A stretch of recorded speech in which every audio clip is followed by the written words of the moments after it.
He slapped me so hard, my earring flew across the room and my mother just looked away.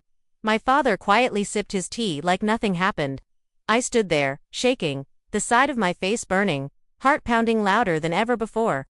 And they said nothing. If this made your heart stop for even a second, don't forget to like, share, and subscribe for more stories that will shake you to the core.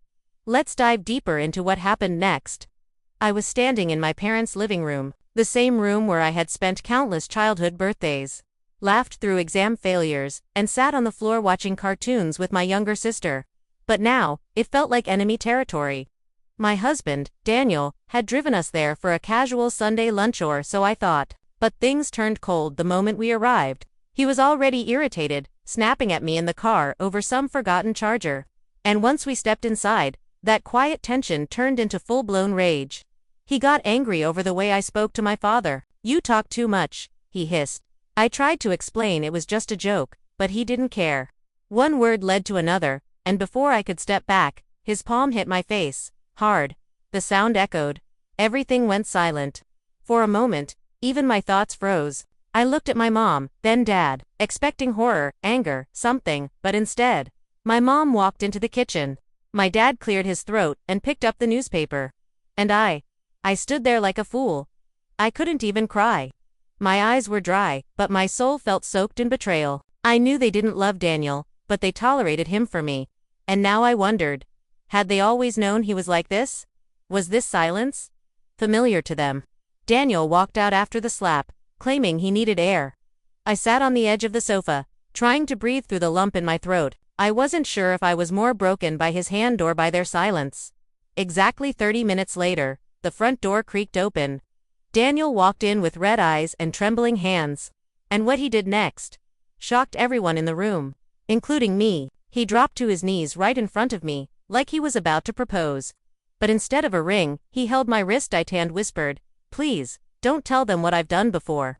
I swear I'll change." His voice cracked, but I couldn't tell if it was guilt or fear. My parents finally turned their heads. But still, not a single word from them. My father raised an eyebrow. "Is this really necessary, Daniel?" I stared at him, stunned. Necessary? My cheek was still swollen. My heart was still bleeding, and that's what he asked. Daniel kept whispering apologies, saying he was under pressure, that work stress was getting to him. He even blamed the traffic. But I wasn't listening. I was watching my mother wipe the table like nothing unusual was happening, like she hadn't just seen her daughter get hit by the man who once promised to protect her. And that's when I realized something that shook me even harder than the slap. This wasn't the first time they had seen it. They knew. The quiet glances, the way they avoided looking at my bruises during past visits, the constant "maybe he didn't mean it" comments, they all made sense now. I pulled my wrist away slowly, looked Daniel in the eye, and said calmly, "You're not sorry. You're just scared I'll finally say something." He blinked like he didn't understand. And then I stood up and said, louder, "This was never the first time, was it? And it won't be the last. Unless I leave." My dad cleared his throat again. "Don't make a scene here." That sentence, that one cold, controlled sentence, turned a switch inside me I didn't even know I had. And what I did next made everyone's face turn pale, including Daniel's. I walked straight to my handbag, pulled out my phone, and tapped a folder labeled Proof.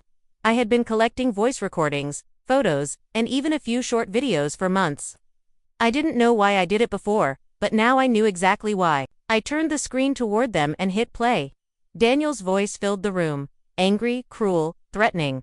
In one clip, he yelled at me for 5 straight minutes for not ironing his shirt right. In another, he threw a plate across the kitchen. My parents froze. My mom's hand, still holding the cloth she was wiping the table with, began to shake. My father turned pale. And Daniel. He looked like someone had poured ice water down his back. "This is just the beginning," I said, my voice steady. "I've backed everything up. Sent it to my lawyer. And to my best friend, who just happens to be a police officer's daughter." Daniel's lips parted, but no words came out. His mouth opened, closed, opened again. Like a fish gasping on dry land. And then I dropped the bomb. I also filed for divorce. Yesterday, the silence was deafening. My mother finally sat down, clutching the edge of the table. My father looked away. I could see guilt crawling up his neck. Daniel shook his head, like he could erase everything I just said. "You can't do this. You need me," he whispered. I leaned closer. "No, you need me. And that's what scares you." Then, as if on cue, my phone buzzed. I turned it around. It was a message from my lawyer.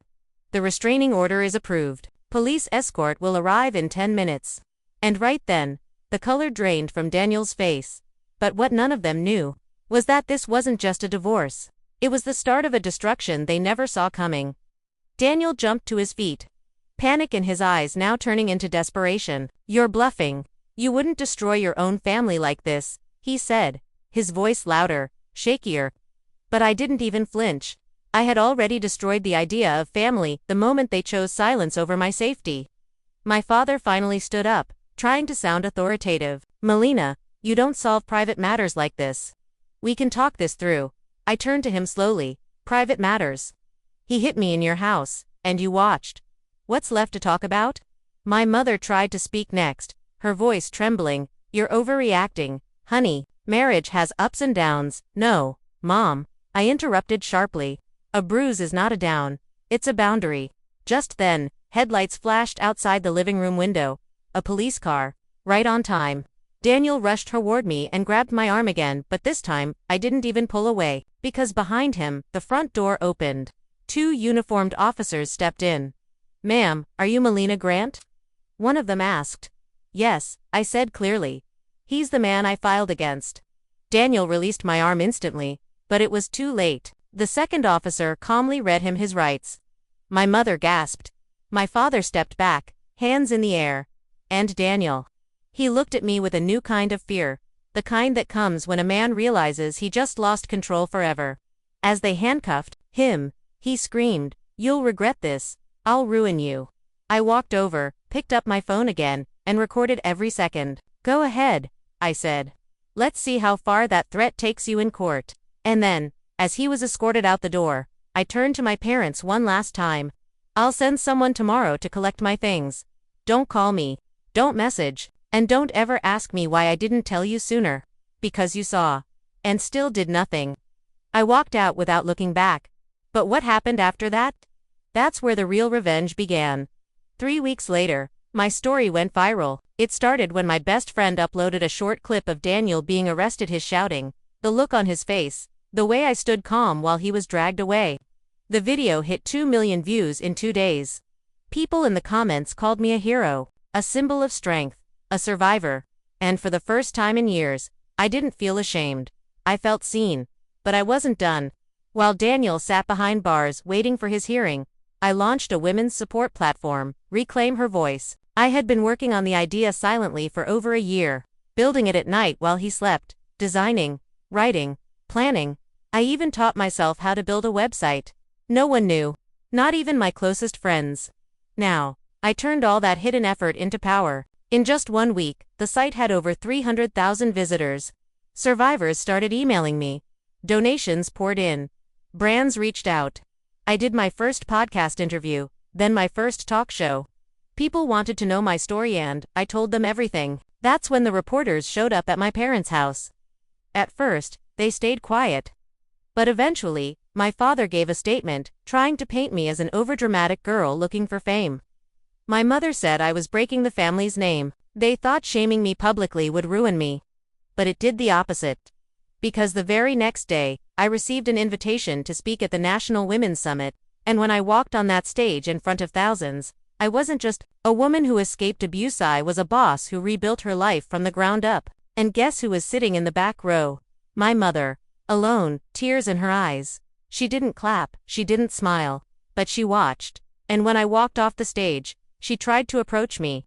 What she whispered in my ear shocked me more than anything Daniel ever did. She leaned in close, her voice barely above a whisper. "I was hit too. For years, by your father. I thought staying quiet made me strong, but watching you speak up, it made me realize I was just scared." I froze. The lights of the stage, still warm on my back, the roar of applause still echoing in the background, but suddenly, all I could hear was the sound of my mother's truth. I didn't say anything right away. I just looked at her, really, looked at her. And for the first time in my life, I didn't see the cold, silent woman who always turned away. I saw someone shattered long ago. Someone who never found the strength to speak up until now. She reached into her purse, pulled out a small envelope, and handed it to me. "This is everything," she said. "Your father's accounts, his hidden money, his affairs." I stayed quiet for too long, but you reminded me that silence is a choice and I'm done choosing it. When I opened the envelope later, I couldn't believe what I found. Financial documents, photos, legal proof, everything needed to bring my father down, both personally and professionally. A man who stood in front of the world as a respectable businessman would now be exposed for the monster he really was. A week later, I filed the report, and it wasn't just Daniel's name on the case anymore, my father's was right next to his. Within months, both were standing in court. My mother testified, so did I. It wasn't just about justice anymore. It was about freedom.